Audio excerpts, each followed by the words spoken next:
โทเซปีหลาเนี่ยให้ยาชาไหม อ๋อให้ยาชาไหมก็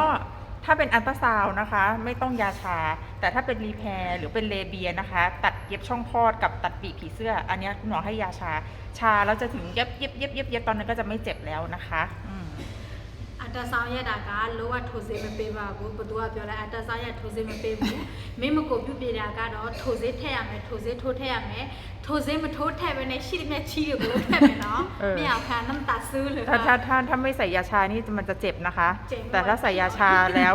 ใส่ยาชาแล้วตอนเย็บไม่เจ็บเลยนะထိုစေမင်းမကိုပြုတ်ပြထိုစေနဲ့ထည့်ပေးပါတယ်ရှင်ထိုစေနဲ့ထည့်လို့ရှိရင်လို့ထိုစေထိုးတစ်ချက်နာမယ်ပျောက်စစ်ကက်လို့မျိုးပြီးရပါမှဖြစ်တော့ဘူးထိုစေမထိုးဘဲနဲ့လောက်ရတော့အဆင်မပြေဘူးเนาะ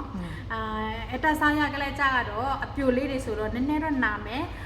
အပြိုမဟုတ်ဘူးဆိုဘာမှမနာထိုစေးလည်းထည့်ကြမလို့တော့မဘလူးနဲ့ထိုးထည့်တာပဲရှိရပါမြေကျန်တဲ့ဟာเนาะเย็บไหมล่ะရေးทำไมอ่ะ